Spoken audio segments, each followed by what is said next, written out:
Hi there, welcome to Have a Nice Day by Greg.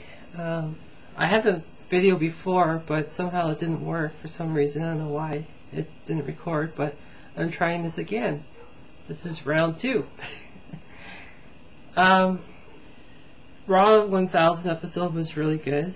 I quite enjoyed the CM Punk heel turn. It wasn't something that I was thinking it was going to happen. It kind of surprised me, but at the same time, if you watched it by now, you probably heard that The Rock got beaten up by CM Punk after Big Show was taking out John Cena. The Rock came down and helped John Cena, and then CM Punk grabbed The Rock and put him to sleep pretty much. And yeah, that was pretty cool. Wasn't expecting that. Everyone pretty much was like, wow, CM Punk actually did that.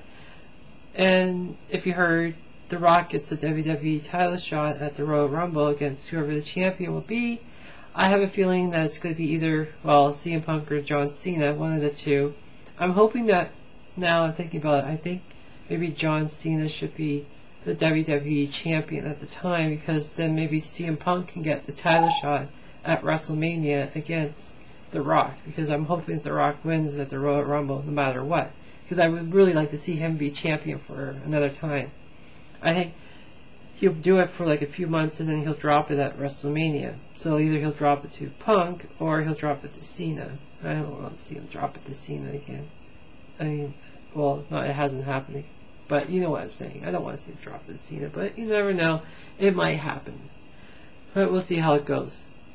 What else happened at the 1000th episode of Raw? We saw AJ become the new GM, which I thought was fantastic. I really enjoy her as the general manager for Raw, and I can't wait to see her do her stuff. So far, she's doing a good job in the episode of 1001 and 1002. She's been pretty good so far. Of course, she's making Daniel Bryan's life a living hell on Raw, but that's the fun part about it, And Daniel Bryan has been really good as a heel. And ever since he lost the title, he's really stepped up his game. And it's too bad that when he had the title, he didn't really step up his game. I mean, he was good, but I think he's gotten a lot better since he lost the title. And what else? Seeing Chris Jericho turn face, and now he's feuding with Dolph Ziggler. That should be pretty cool. I mean, Dolph Ziggler is a really great wrestler, and I think Chris Jericho just wants to help him elevate him to the next level, which he needs, because he just won the Money in the Bank thing and everyone thinks that he's really nothing. And I don't know, I think Dolph Ziggler could be a main event superstar if given the chance. And at SummerSlam, I think he will be given that opportunity to show off his stuff, and people will enjoy it, And then Chris Jericho's going to take a few months off and head back with Fozzy, and then he'll be coming back hopefully around the Survivor Series. We'll see. That's what I think anyway, but we'll find out for sure. And what else is going to happen?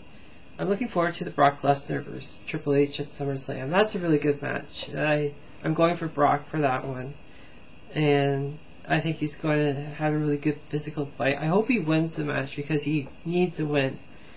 He hasn't won any matches since he came back. Well, he lost to Cena, and that was his only match that he's actually had. But, I mean, I think he needs to beat Triple H just because it'll give him something, the momentum, I think, going into Survivor Series, when I'm sure that'll be the next pay-per-view he'll wrestle at. I'm not sure against who, but maybe against Kane or somebody like that. I hear rumors that it's going to be Brock Undertaker at WrestleMania 29. I think it just depends on what Brock wants to do after Mania, because if he leaves after Mania, then it's going to be Brock Taker for sure. If he stays, I don't think it's going to be Brock Taker. I think it might be Brock Rock for the title. We'll see. We'll find out. I'm sure we will. And what else? I had a whole bunch of others. Oh yeah, I was talking about Hamilton. Next month I'm going with Diva and her boyfriend Matt to Cops Coliseum to watch the live event there. I'm sure we're going to have a great time there because Wade Barrett will hopefully be there. He was wrestling this week in Japan. I know that Diva can't wait. And I'm sure she's going to stalk him on... Oops, I shouldn't say that. I'm sure she's going to be really happy that he's there. And, of course, Randy Orton will be there too.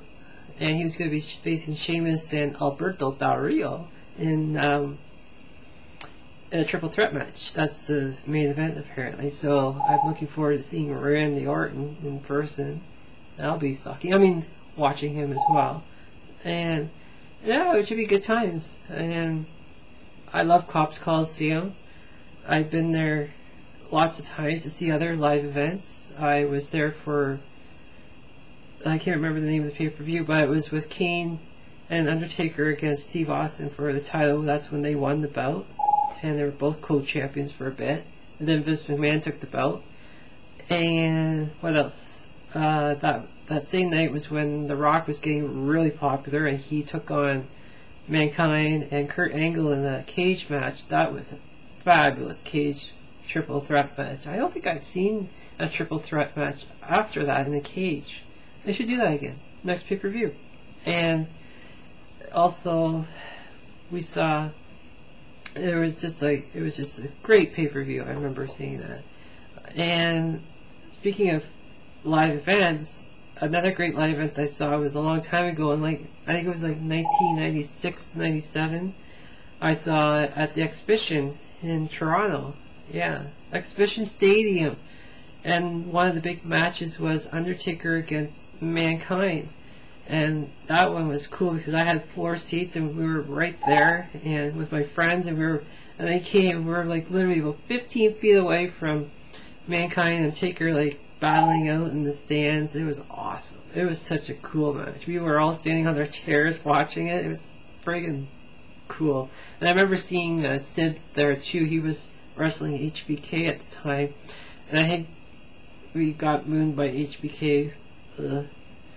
And then, yeah, it was fun time. No, actually, it wasn't Sid against HBK. It was Goldust against HBK. And I remember, Goldust pulled down HBK's pants, and everyone was just like, ah! And we're just like, oh, it was just like, oh, not HBK's butt again. And I think that happened a lot of time at live events with HBK. Don't ask me why. It just happened. And, oh, man. But anyways, I think I'm going to end it right here, and I'll see you next time, hopefully next week. Alright, talk to you then. Bye-bye.